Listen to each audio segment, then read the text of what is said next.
Miss Jane at the North Castle Public Library in Armonk, and today we're going to talk about owls a little bit.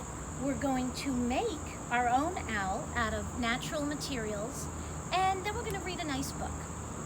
So owls are birds that are nocturnal, meaning they're most active at night. So if you'd like to see an owl, nighttime is your best bet. There are many different types of owls, including such types as the snowy owl, a barn owl, and a spotted owl, but many, many, many more. And owls hunt insects, mice, and sometimes other birds. So to make this guy here, you're going to need to go on a nature walk and find some bark off of a tree that's falling off.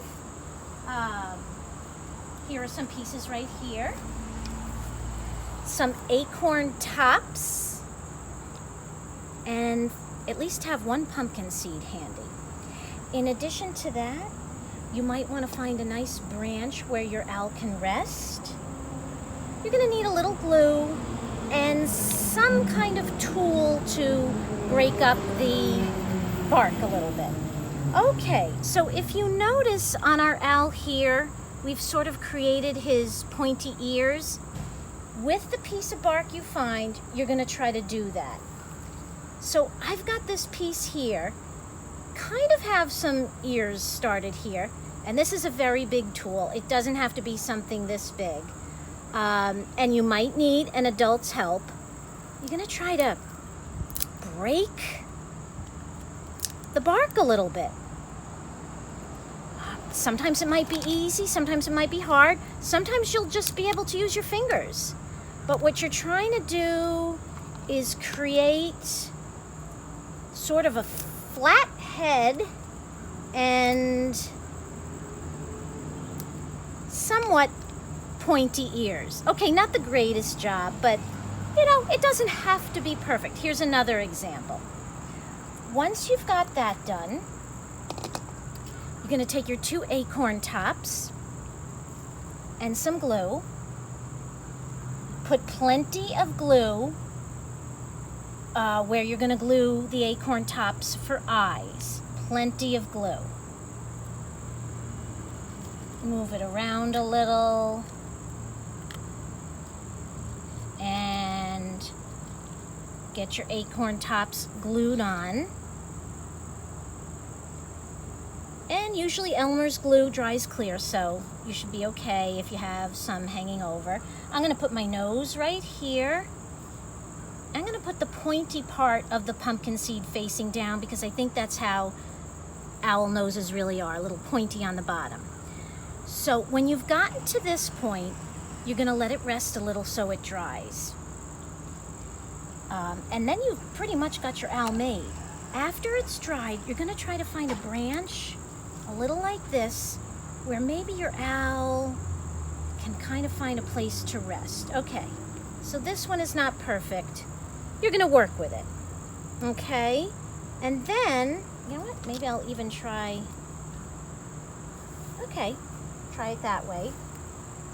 A little piece of greenery, and I'll show you on this example. I've glued my owl in key spots so it's secure, and then you're just gonna find some greenery, like a fir tree would be best, and just tuck in the greenery. And then you've got your owl made from all natural materials. Okay, so I hope you're able to take a nature walk and find some acorn tops and some bark, some greenery, and a pumpkin seed, and make your own owl. And now, I have a nice book to read. The Barn Owls, written by Tony Johnston and illustrated by Deborah Kogan Ray. All right, so this book is all about barn owls. And this book has lovely illustrations. The barn has stood in the wheat field 100 years at least. Owls have slept there all day long and dozed in the scent of wheat.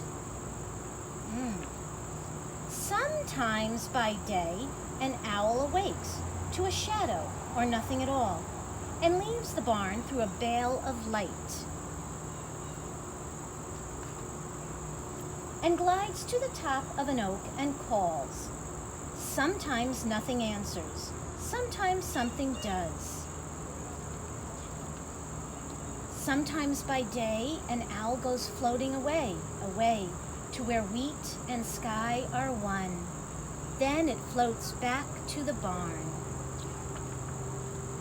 By night, one by one, stars come out and blink. One by one, owls wake up and blink. And hunt for mice while moons swell and shrink. I think this owl caught a mouse. Owls have hunted in this place. Mice have hidden in this wheat 100 years at least. Where owls hunted, spiders spun to hold the barn to earth. Where owls hunted, long snakes sunned and split their skins like chaff and left. And bees hummed their hymn of wheat. There's a bee, there's a snake. Eggs have hatched in the loft of the barn, one by one, white and warm. Old owls watching, new owls born, in the redwood barn, in the whisper of wheat, to grow up and sleep and wake and blink and hunt for mice as they always have, 100 years at least.